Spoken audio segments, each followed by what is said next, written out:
Halo, Assalamualaikum warahmatullahi wabarakatuh. Ketemu lagi bersama saya, Agit Andrian Pastaman, di episode kedua, Titik Temu. Oke.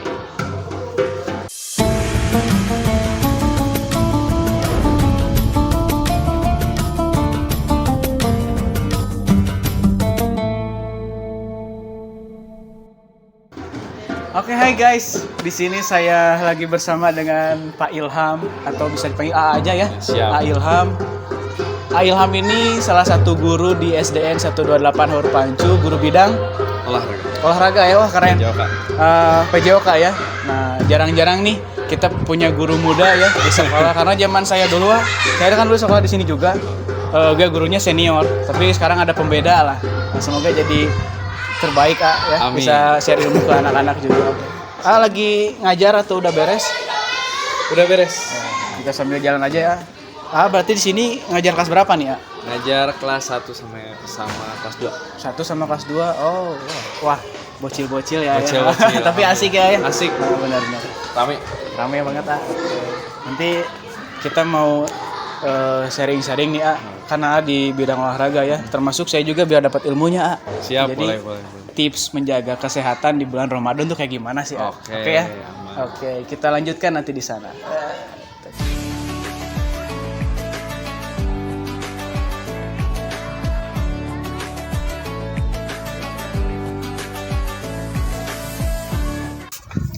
Oke, tadi kita udah lihat nih ngajar di kelas kayak gimana, seru ya. Bener seru. Bener-bener beda ya metodenya yang diajarin ke anak-anak zaman sekarang gitu. Iya, betul. Sendiri gimana nih selama ngajar anak kelas 1-2, ada kesulitan nggak?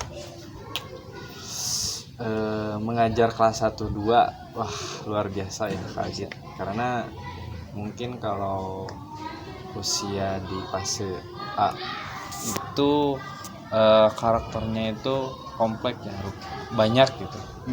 Ada yang anak tuh gampang diatur, ada yang anak tuh susah diaturnya gitu. Jadi untuk perlakuannya juga atau strategi kita mengajarnya itu tentunya harus berbeda juga, dan kita juga harus menyetarakan dengan perkembangan sekarang gitu, anak-anak sekarang, dimana anak-anak sekarang itu pada aktif gitu Pak. Iya, aktif ya.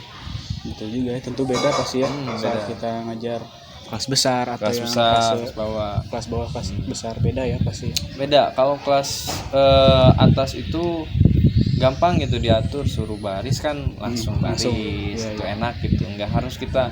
Kalau kelas bawah tuh pagi, kalau kelas bawah tuh disuruh baris tuh harus sama kitanya dibarisin juga gitu, ikutin. Jadi agak sedikit susahnya di situ sih.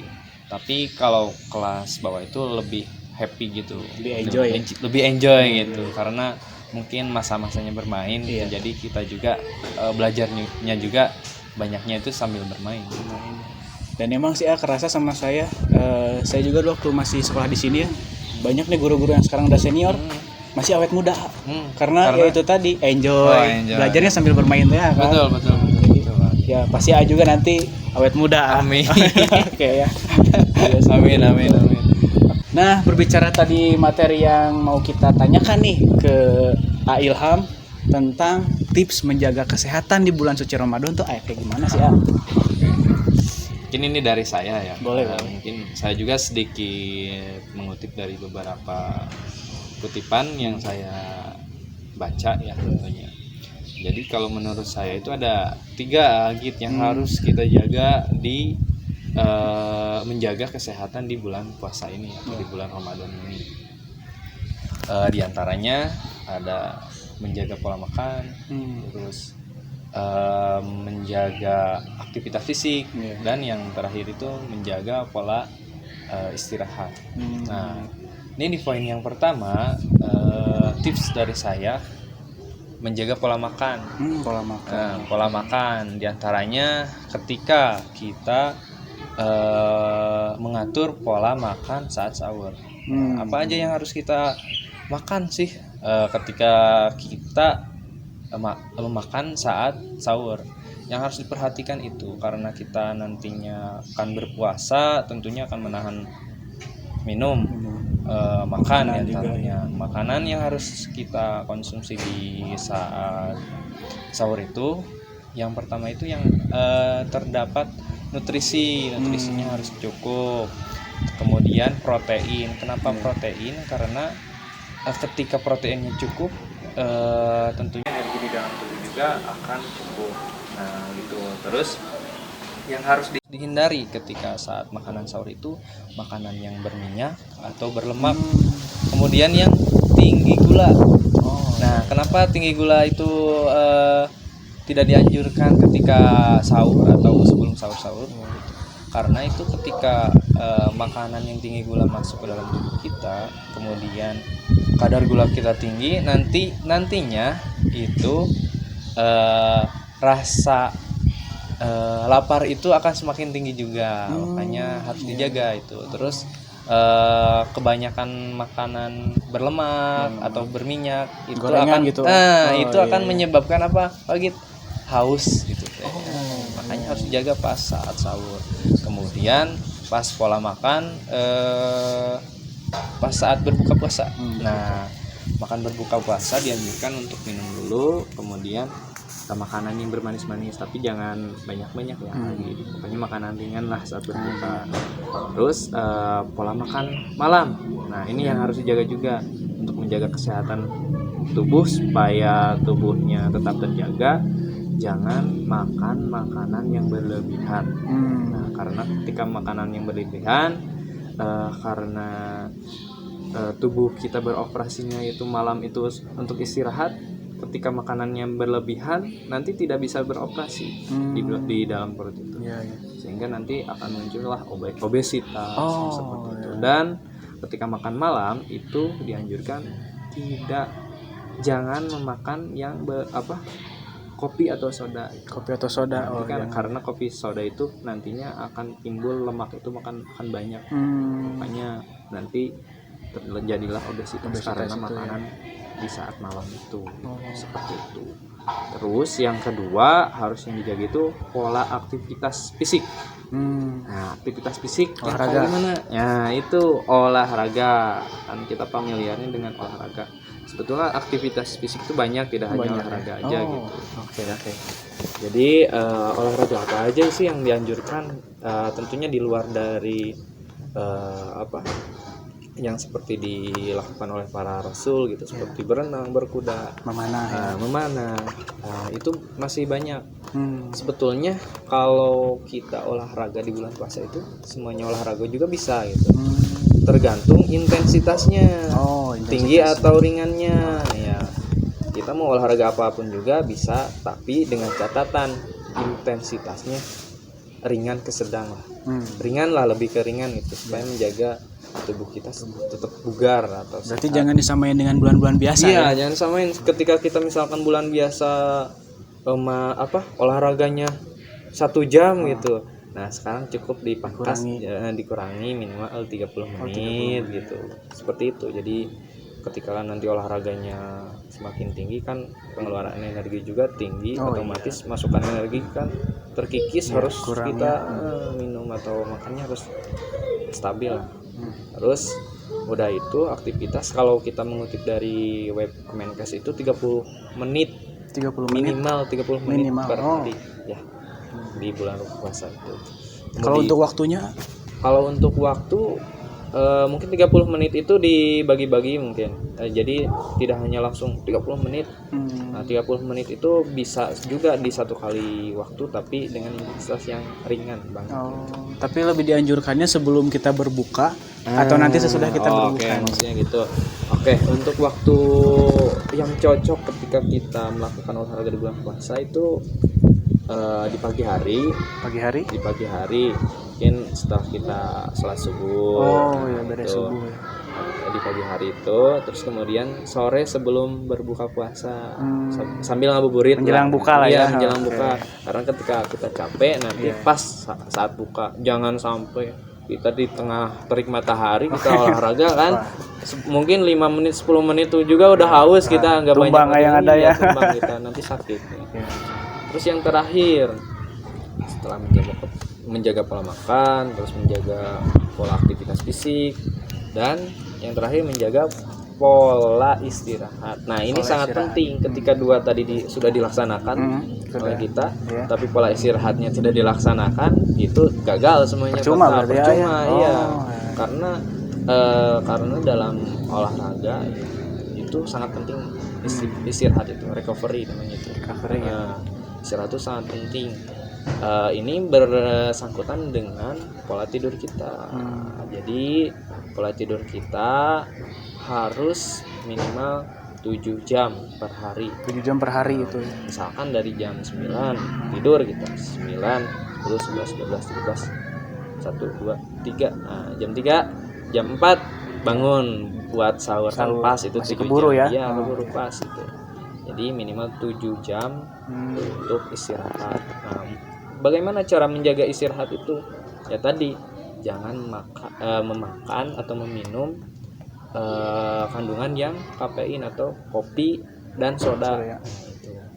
Jadi supaya tidak bergadang lah ketika kita biasanya kan ketika kita minum kopi itu jadi gadang gitu bawaannya gitu. Jadi makanya dihindari dulu lah untuk menjaga kesehatan tadi saat bulan puasa. Mungkin seperti itu Pak Agit. Oke. Tadi kembali ke yang apa namanya tuh yang kata tuh kita makannya jangan berlebihan ya. Dan itu emang benar juga ya, di ajaran Islam kan kata Nabi gitu ya. Ketika kita berbuka itu ya makan secukupnya. Jangan sampai berlebihan. Karena kan mungkin bahasa Sundanya mah bisi kamarkaan teh ya. Kamarkaan. Bahaya benar. Zaman dulu mah kamarkaan teh kan disapuan teh kamarkaan teh. Jadi jangan sampai seperti itu. Iya benar sih. Ini keren sekali gitu ya. Jadi emang berkaitan ya. Iya. Dari ajaran agama ke olahraga juga. Makanya kan di samping kita mendapatkan pahala, sebetulnya puasa itu menjaga kesehatan kita. Iya betul. Mungkin bisa dicari gitu apa manfaatnya puasa bagi kesehatan tuh. Wah, luar biasa Pak. Ya, emang. Oke, dari tadi tentang ngajar nih ya. Saya sebetulnya waktu AA datang pertama ke sini, saya cukup terinspirasi dari AA. Terinspirasi kenapa Pak? Terinspirasinya gini, unik gitu cara ngajarnya tuh. Saya pernah bilang gininya ke anak-anak, guru olahraga yang sekarang, keren tuh. Kenapa katanya Mister gitu ya? Ya soalnya metodenya ngajarnya juga enak, asik, kayak pelatih gitu, kayak seorang coach, benar-benar seorang coach. Kenapa Sir katanya? Nanya lagi. Sok aja kamu lihat ke sana, lihat. Dia suka bawa kartu kuning dan kartu merah nih. Nah, ini kira-kira boleh diceritain ya. Apa sih yang menjadi inspirasi atau motivasinya bawa kartu kuning, kartu merah? Apa seorang wasit gitu kan? Boleh diceritain. Oke.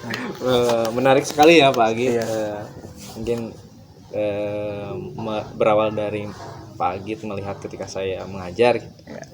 Yang melatar belakangi kenapa pendekatan itu terjadi, karena ya saya itu seorang wasit sebenarnya. Seorang wasit ya? Wasit sepak bola, tapi masih di tingkat provinsi sebetulnya. Berarti belum AFC belum. Masih jauh.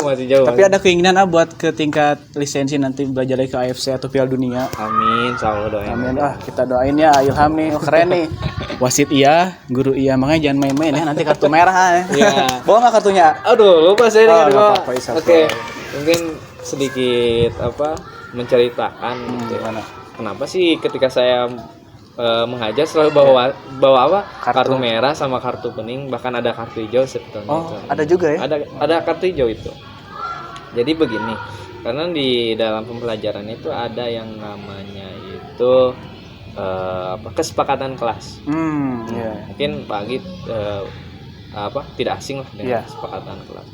Nah, karena dalam kesepakatan kelas dalam PJOK itu biasanya kan agak kasar gitu ya. Mungkin olahraga dibentak kalau kayak gitu udah tidak aneh. Mungkin karena saya bergelutnya dengan siswa dan siswi kelas 1-2 bawah, kelas 1-2. Jadi kita juga tidak mungkin kan kita membentak atau apa. Dan harus ada pendekatan yang lain gitu, yang tentunya bisa menjadi edukasi tapi tidak secara langsung gitu. Nah, diadakanlah itu kesepakatan kelas bahwasanya ketika anak-anak melakukan atau berperilaku yang tidak baik, misalkan ngomong kasar ataupun jahil kepada temannya, maka nanti di situ kalian akan mendapatkan kartu kuning. Artinya kartu kuning itu peringatan. Nanti kalau satu kali lagi melakukan seperti itu, kalian dapat kartu merah. Dikeluarin nggak ini? Nah, itu kartu merah itu diistirahatkan dulu sebetulnya, bukan dikeluarkan atau apa, istirahatkan. Nanti ada zona buat istirahatnya. Gitu. Jadi menarik, si anak disuruh untuk memperhatikan teman-temannya karena itu sebagai punishment juga. Punishment buat anaknya. Nah, terus ada satu lagi kartu hijau. Kartu hijau itu artinya ketika ada anak yang melakukan sesuatu yang baik. Jadi si anak diberikan apresiasi dalam bentuk kartu hijau. Nah, kamu misalkan melakukan aktivitas ini dengan baik, nah kamu mendapatkan kartu hijau. Apresiasi semuanya tepuk tangan. Wah, keren. Pantesan ketika saya lihat ngajar di sekolah itu seru gitu, keadaan kelas tuh ya rame gitu. Oh, ternyata yang itu ya. Dan lucunya saya pernah lihat reaksi murid awal mungkin yang kena kartu kuning kartu merah itu bukan marah-marah ya, malah dia yang ketawa gitu kan. Yang namanya anak-anak ya. Ketawa, tapi dia juga ada efek jerah karena melihat anak siswa yang lain melakukan aktivitas yang seru gitu, tapi dia nggak bisa kan. Saya kan jakal cina gini kayak gitu. Nyesel ya. Jadi nggak ikut aktivitas yang rame. Nah, akhirnya itu punishmentnya itu seperti itu. Di dalam situ kan ada edukasinya, ketika kita melakukan hal yang seperti itu nanti akibatnya seperti itu. Misalkan minum sambil berdiri atau minum menggunakan tangan kiri itu saya kasih kartu kuning. Wah, keren, mantap. Sambil dikasih tahu juga yang betul itu seperti ini, yang salah itu yang seperti ini. Tapi kalau di dalam sepak bola sendiri apa ada kartu hijau itu? Kartu hijau dalam level grassroots atau level anak-anak itu ada. Oh, ada. Apresiasi itu. Jadi ketika anak respect atau fair play kepada teman ataupun lawan itu, misalkan anaknya baik dalam hal seperti itu langsung dapat kartu hijau apresiasi. Berarti itu penilaian individu ya, bukan penilaian individu ya. Nanti ada kalau penilaian tim itu ada tim fair play. Fair play ya. Wah, mantap untuk materi kali ini benar-benar berbobot banget ya buat adik-adik yang nonton juga nih ya, sama teman-teman yang nonton ya. Kita jadi tahu kan ilmunya. Kadang emang saya juga suka ya ngejalanin olahraga gitu setelah. Iya. Saya suka lihat pagi di story-nya dan di statusnya itu olahraga terus. Oh gitu ya itu. Makanya kelihatannya bugar, bagus. Oh gitu. Kan belajar dari A. Makanya biar diperkuat lagi nih. Makanya langsung tanya ke masternya. Amin. Oke gitu. Ya mungkin sekian ya obrolan kita hari ini di episode kedua. Kalau ada yang mau bertanya boleh di kolom komentar aja ya, nanti kita jawab. Ramaikan. Oke. Thank you banget hari ini. Siap. Sehat selalu, Siap. Sukses amin. selalu ya. Sehat juga pagi. Amin, makasih banyak. Yang penting kita sehat jasmani, rohani, dan sukses dunia akhirat. Amin. Semoga ilmu yang berikan ini bisa didapatkan juga sama teman-teman lainnya. Semoga jadi amal jariah ya. Amin. Oke, thank you kalau gitu. Terima kasih untuk waktunya. Sampai jumpa di episode ketiga. Wassalamualaikum warahmatullahi wabarakatuh. Assalamualaikum.